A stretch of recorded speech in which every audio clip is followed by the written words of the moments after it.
பக்திக்கு எல்லைகள் இல்லை. சிவன் எங்கிருந்தாலும் அருள் செய்வார்.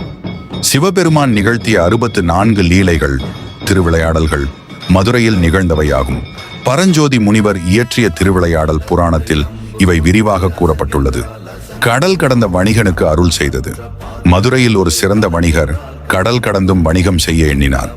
பல நாடுகளுக்கு சென்று செல்வம் ஈட்டிய அவர் ஒரு நாள் ஒரு தொலைதூர தீவுக்கு சென்றபோது அங்கு மக்கள் பக்தியுடன் சிவனை வழிபடுவதைக் கண்டார். அவர் உணர்ந்தார், இது வெறும் வணிக பயணம் அல்ல, சிவனின் அழைப்பு. அவர் பக்தர்களோடு சிவனை வணங்கத் தொடங்கினார். அவரது உண்மையான பக்தியை கண்டு சிவபெருமான் அருள் பாலித்து, எங்கிருந்தாலும் உண்மையான பக்திக்கு நான் அருள் செய்வேன் என்று ஆசீர்வதித்தார். அதன் பிறகு வணிகர் மதுரைக்கு பத்திரமாக திரும்பி வணிகத்தில் சிறந்து விளங்கினார். இறுதியாக தனது அனுபவத்திற்காக மதுரையில் ஒரு சிறிய சிவன் கோயிலை எழுப்பி நன்றி செலுத்தினார்.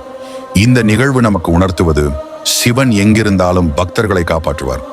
பக்திக்கு எல்லைகள் இல்லை. தொடர்ந்து சிவபெருமானின் 64 நிலைகளும் பதிவும் வரப்போகிறது. உங்கள் ஆதரவுடன் தொடர்ந்து பாருங்கள்.